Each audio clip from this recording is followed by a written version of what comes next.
안녕하세요. 오늘도 사연 살롱을 찾아주셔서 감사합니다. 저는 50대 초반의 여성이에요. 어릴 적에 부모님이 사고로 돌아가셔서 외할머니 밑에서 자랐어요.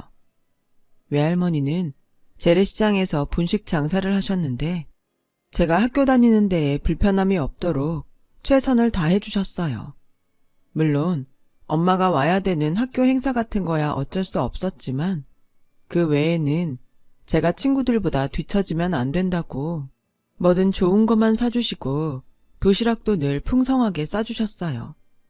저는 그런 외할머니 보살핌 덕에 힘들지 않게 학교를 다녔어요. 부모님이 안 계신 데에서 오는 외로움은 있었지만 그걸 빼고는 부족한 게 없었어요. 할머니의 부담을 덜어드리고 싶어서 전문대 식품영양학과에 들어갔어요. 할머니는 제가 4년제에 가지 않은 걸 많이 아쉬워하셨지만 제가 끝까지 고집을 피웠죠. 할머니, 4년제 나오고도 취직 안 되는 애들 있어. 그것보단 2년 열심히 공부해서 얼른 취직해서 돈 버는 게 낫지. 회사도 못 다니고 빈둥대면 4년제 졸업장은 그냥 종이 쪼가리야. 난 그런 거 싫어. 실용적으로 사는 게 좋아. 결국 할머니는 제게 100개를 드셨고 저는 전액 장학금을 받고 전문대에 들어가게 됐어요. 학교에서도 치열하게 공부했어요. 그래서 영양사, 조리사, 위생사 자격증을 차례대로 따고 식품회사의 연구원으로 취직하게 되었어요. 이젠 외할머니 고생 안 시키고 내가 버는 돈으로 좋은 것도 많이 사드릴 수 있겠다고 좋아했었죠. 하지만 그런 기쁨도 잠시였고 할머니는 급격히 몸이 안 좋아져서 병원에 갔다가 위암이라는 진단을 받으셨어요. 정말 마른 하늘의 날벼락이라는 게 이런 거구나 싶었어요. 그때 저는 할머니 때문에 매일 우느라 정신이 없었어요. 할머니는 그런 중에도 침착하게 당신이 후원하셨던 고아원에 금일봉을 전달하고 쌀도 보내고 옷도 보내셨어요. 할머니, 지금 이런 게 중요한 게 아니잖아. 할머니가 얼른 낫고 건강하게 될 생각을 해야지. 우리 형편이 넉넉한 것도 아닌데 이런 걸 챙기고 있으면 어떡해. 그런 말 마라. 우리 형편이 어때서 그래. 우리 그래도 먹고 살만하고 병원비 낼 돈도 있잖아. 그거면 됐지. 너무 욕심내면서 사는 거 아니야. 남는 돈이 있는 건 우리 주변에 부족한 사람들한테 나누라고 있는 거야. 선아야, 그거 잊어버리면 안 된다. 할머니는 평생 분식집을 하시면서 힘들게 돈을 버셨음에도 한 번도 어려운 사람들 돕는 걸 쉬신 적이 없어요. 그런 할머니 성격을 잘 알고는 있었지만 아프실 때도 그러니까 마음이 너무 안 좋더라고요. 그래도 저렇게까지 할머니 뜻이 확고하신 걸 보니 제가 계속 반대하는 게 더 할머니 마음을 힘들게 할 것 같아서 하고 싶은 대로 하시라고 옆에서 도와드렸어요. 할머니는 수술도 잘 받으시고 예후도 나쁘지 않아서 퇴원하고 항암 치료를 받으며 잘 견디셨어요. 하지만 3년 후 다시 병이 재발했고 그때는 견디지 못하고 세상을 떠나셨어요. 저는 장례식 내내 눈물이 나지 않았어요. 실감이 나지 않았던 것 같아요. 바쁘게 문상 오는 분들께 인사하고 장례 절차대로 움직이느라 정신이 없기도 했고요.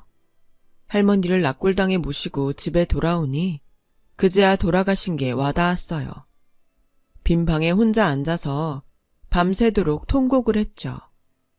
할머니가 너무 보고 싶었고 이제 완전히 혼자라는 사실도 좀 무서웠던 것 같아요. 그렇다고 밖에서는 티낼 수 없어서 회사에서는 씩씩하게 일을 하고 집에 와서는 눈물바람인 세월을 보냈죠. 그렇게 6개월쯤 보냈을 때 한 남자를 만났어요. 회사 거래처 사람이었는데 가끔 회사에 와서 몇 번 마주쳤고 그 이후 제게 만나자고 하더라고요. 저도 그 사람 인상이 좋아서 나쁘지 않다고 생각하고 있었어요. 힘든 일을 겪고 나서인지 누군가에게 의지하고 싶다는 마음도 있었던 것 같아요. 저와 그 사람은 몇 번 가볍게 같이 영화를 보고 식사를 했는데 어느 날 남자가 그러더라고요. 선아 씨하고 저 성격도 비슷하고 취미도 잘 맞는 것 같아요. 지금까지는 부담 없이 친구 만나듯 했지만 이젠 정식으로 만나면 좋겠어요. 전 그래도 될 것 같은데 어때요? 저도 망설임 없이 좋다고 했어요. 남자 말대로 여러 면에서 잘 맞는 것 같았거든요. 하지만 제가 혼자라는 게 걸렸어요. 그걸 알고도 저를 만나줄지 모르겠더라고요. 저는 고민 끝에 그 사람에게 사실대로 말하기로 했어요. 난 또 뭐라고? 너무 심각하게 할 말 있다고 해서 긴장했잖아요. 저는 설아 씨 한 사람 보고 좋아하는 거지 가족들까지 생각한 적 없어요. 그러니까 그런 걸로 부담 갖지 말아요.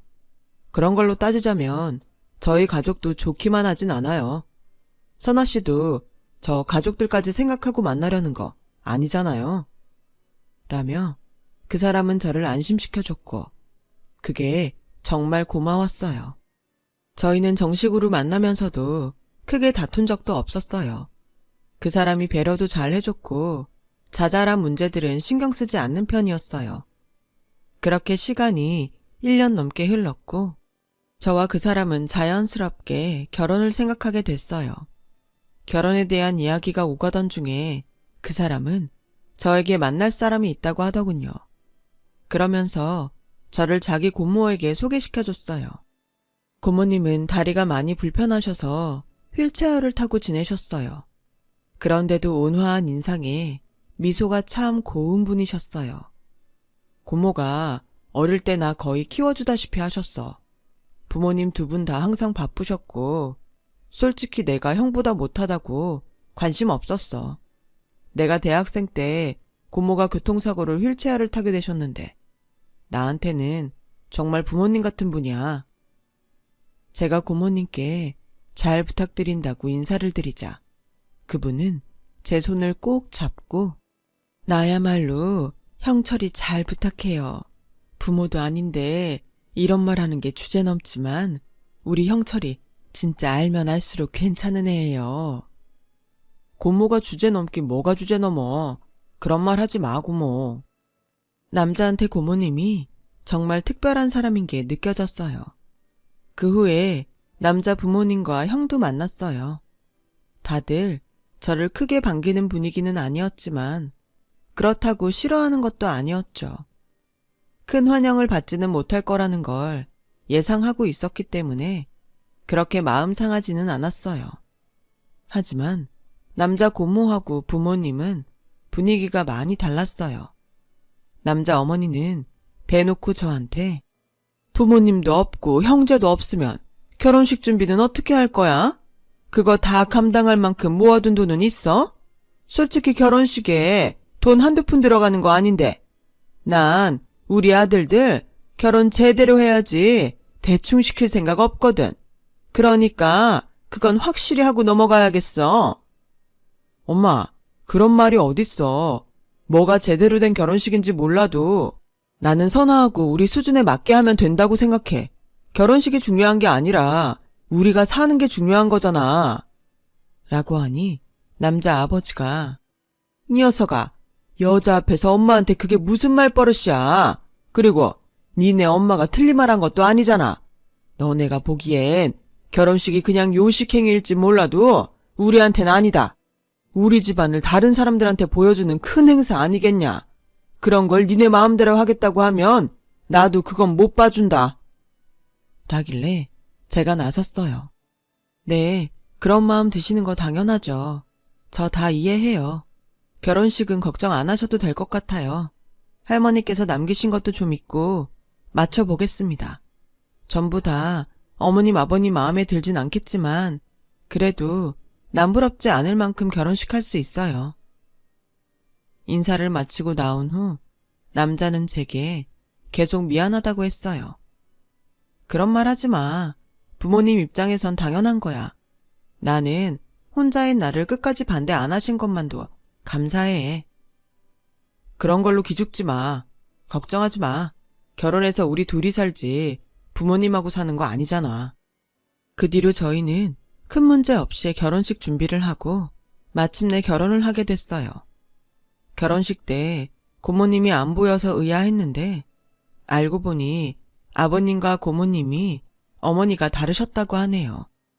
아버님은 아이를 낳지 못해 이혼한 고모님을 계속 무시하셨는데 휠체어를 타게 된 후에는 가족 행사에 아예 나오지도 못하게 하셨대요. 남편은 그런 얘기를 하며 무척이나 안타까워했어요. 우리 부모님이지만 나도 이해가 안 갈 때가 많아.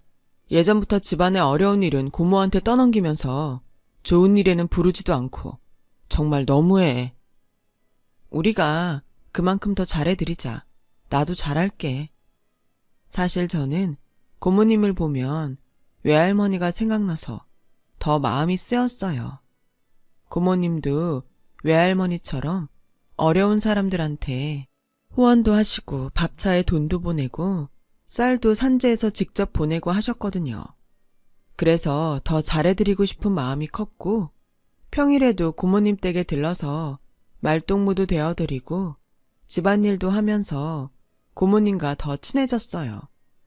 주말에는 시댁에서 부를 때도 많았고 시어머니가 고모님 얘기하는 걸 싫어해서 평일에 더 자주 갔거든요. 그러다가 고모님 교통사고 후유증이 악화가 돼서 병원에 입원을 하게 됐어요.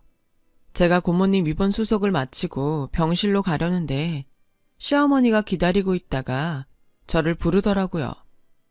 네가 여기 붙어서 좀 있어라. 지금 큰애 혼사 얘기 오가는 중이라 우리가 정신이 없어. 저 양반은 왜 이런 때에 자리에 누워서 사람을 불편하게 하는지 모르겠네. 눈치가 없어도 저렇게 없어. 라길래 염려 마시라고 했어요.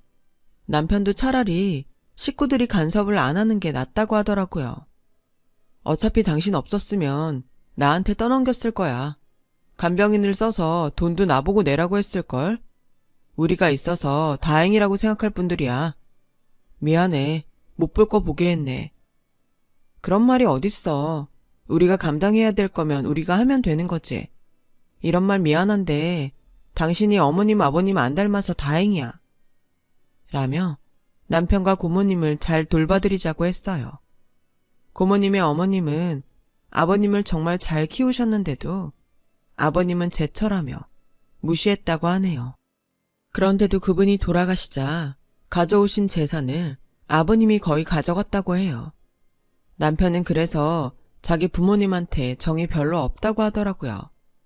어릴 때부터 자기가 약하고 공부도 형보다 못한다고 형보다 관심도 가져주지 않았고요. 자식들한테도 1등, 2등 등수를 매기던 부모님보다 자기를 사랑으로 돌봐준 고모님한테 더 마음이 쓰인다고요. 저도 남편과 같은 생각이었어요. 그래서 고모님 병간호를 더 정성으로 했고 몸에 좋은 걸 몇 끼 만들어서 병원에 가져갔죠. 고모님은 제가 만든 음식들을 너무 좋아하고 잘 드셨어요. 의사나 간호사들한테도 제 자랑을 하기 바쁘셨죠. 그렇게 잘 회복돼서 퇴원하실 줄 알았는데 기력이 워낙 떨어진 탓인지 잠깐 추워진 날씨에 폐렴에 걸리시더니 금방 악화가 돼서 다시 일어나지 못하고 세상을 떠나셨어요. 남편도 저도 너무 슬퍼서 어쩔 줄 몰랐어요. 저야 이런 일을 겪어봐서 조금은 감당이 됐는데 남편은 처음이라 그런지 무척 힘들어했어요. 저는 남편을 위로하며 장례식을 준비했어요. 그래도 전에 해봤다고 다시 닥치니 어떻게 해야 할지 하나씩 생각이 나더라고요. 빈소가 마련될 때까지 얼굴 한번 비추지 않던 시댁 식구들은 그제야 나타나서 사람들을 맞이하는데 솔직히 속으로는 엄청 화가 났어요. 그래도 그걸 사람들 앞에서 티를 낼 수도 없고 저와 남편은 묵묵히 할 일만 했죠. 그런데 장례식이 끝나자마자 고모님 재산을 갖고 난리를 치더라고요.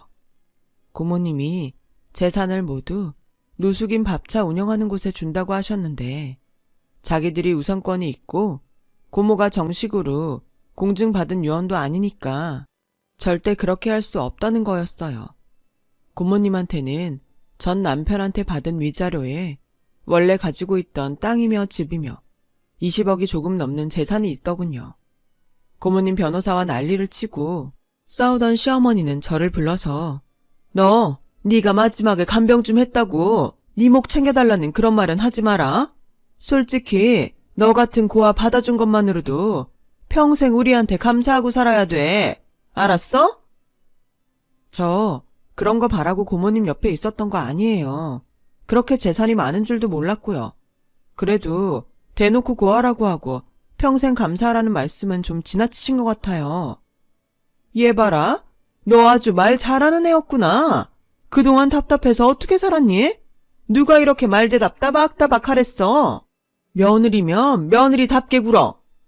라며 큰 소리를 내자 남편이 밖에서 그 말을 들었는지 냅다 들어와서 그럼 그게 할 소리예요? 이 사람이 못할 만한 것도 아니구만. 시끄러우니까 돈 얘기할 거면 더 이상 우리 찾지 말아요. 아우 진짜 얘는 내가 낳았지만 싸가지가 없어도 너무 없어. 그래 니네 둘이 얼마나 잘 사는지 두고 보자. 라더니 아버님과 남편, 형까지 합세해서 고모님 댁에서 돈 나가는 건 죄다 들고 가버렸어요.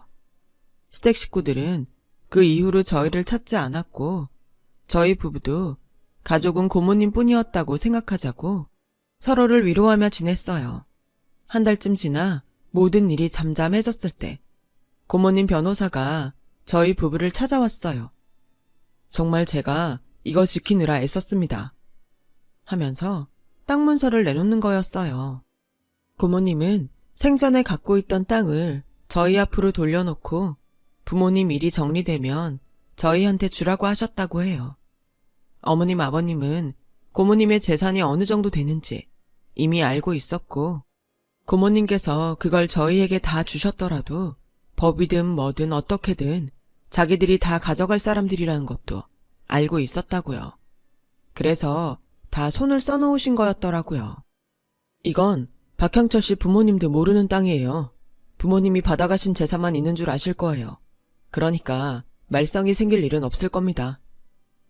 지방에 있는 땅이었지만 규모 있는 도시에 엄청난 평수라 놀랐어요. 어떻게 할까 고민하던 저와 남편은 일단은 아무것도 하지 말고 잘 두자고 했어요. 먹고 사는 건 남편이 회사를 다니고 있으니 괜찮았고 저도 다시 직장을 구하고 있었으니까요.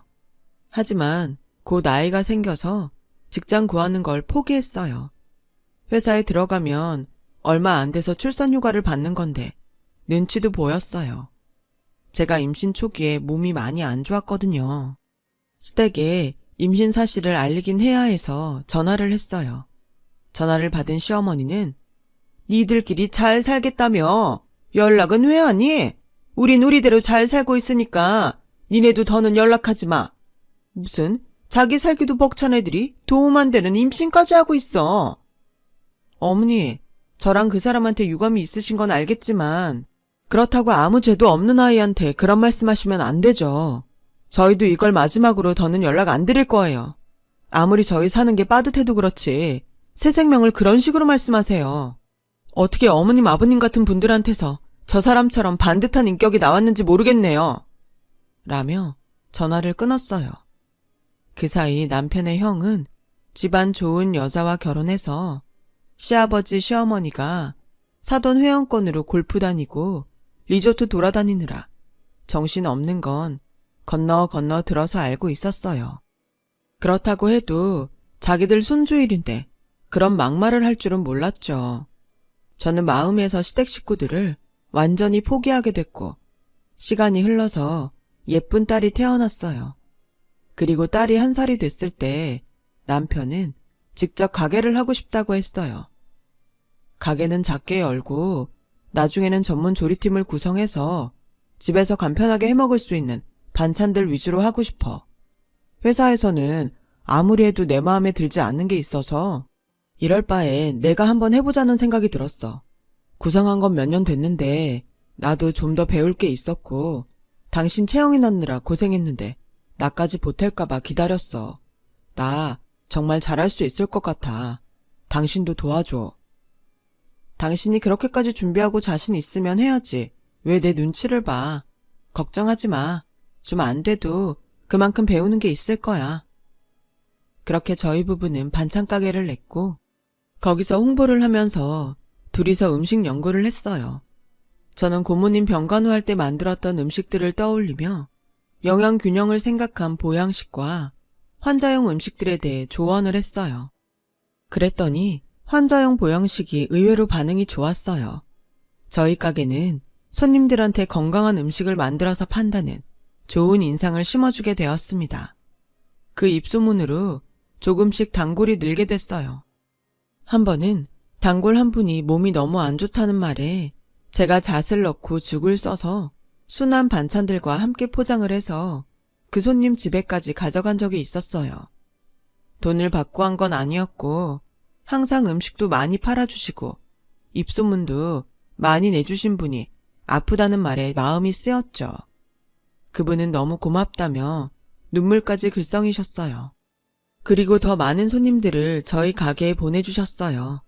중간중간 힘든 때도 있었고 위기의 순간도 있었지만 그런 단골분들 덕분에 저희 가게는 조금씩 흑자로 돌아섰고 남편이 원하던 조리팀을 구성할 수 있었어요.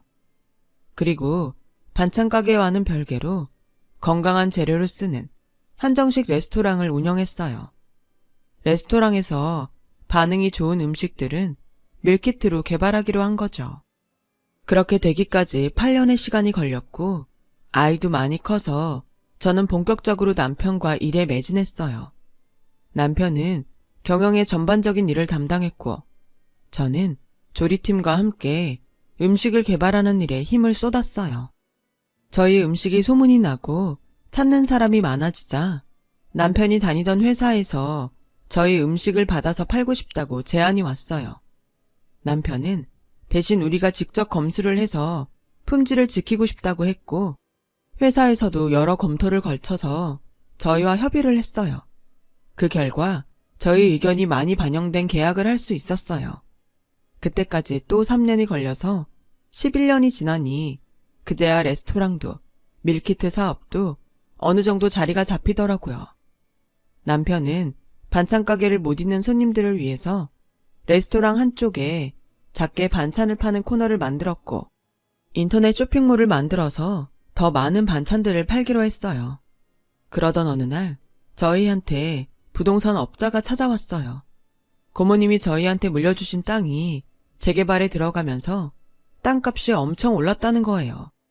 그 땅을 사고 싶어 하는 사람이 있다며 50억에 팔아달라고 하더라고요.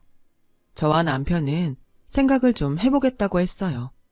그런데 얼마 안 돼서 남편 사무실로 뜻밖의 사람들이 찾아왔어요.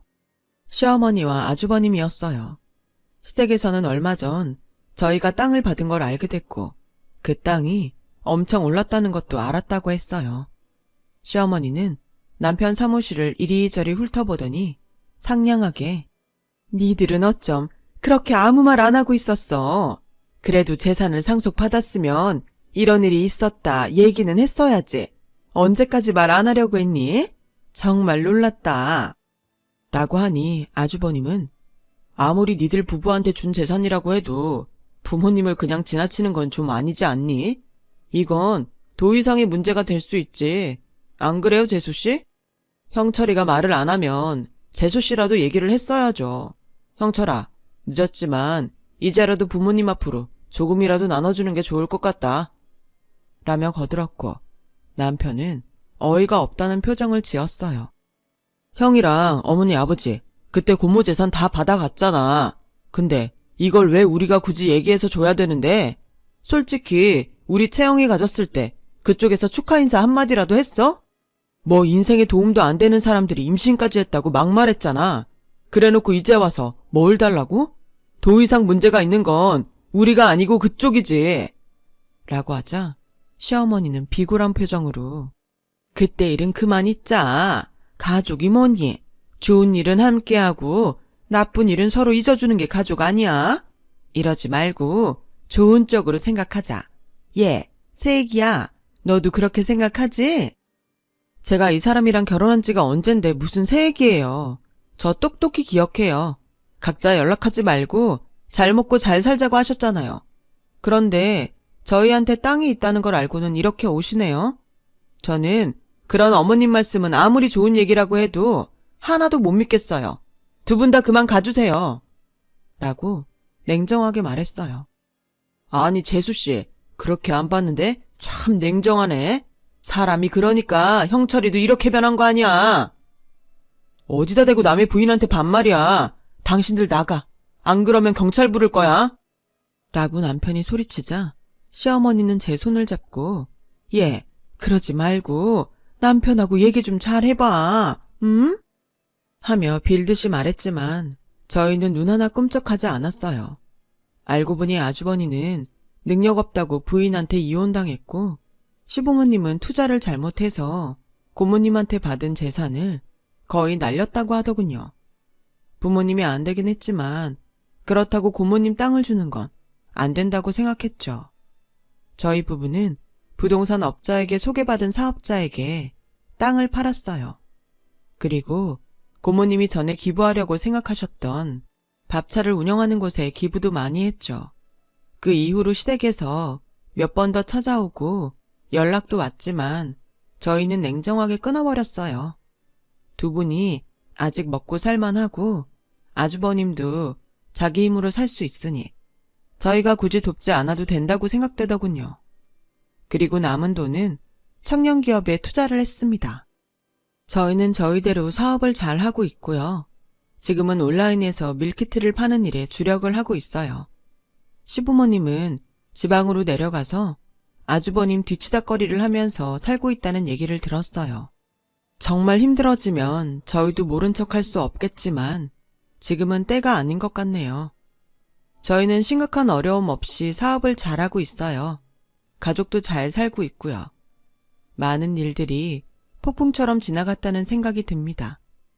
남편과 외할머니와 고모님처럼 많이 베풀면서 살아야겠다고 매일 다짐하고 실천하려고 노력하고 살고 있어요. 그게 할머니와 고모님이 저희에게 남겨주신 삶의 가치가 아닐까 생각해 봅니다. 지금까지 들어주신 분들 감사해요. 모두 건강하시고 평안하셨으면 좋겠어요. 여러분, 사연 댓글에 응원과 현명한 조언 부탁드려요.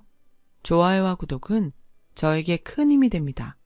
오늘도 좋은 일 가득하세요.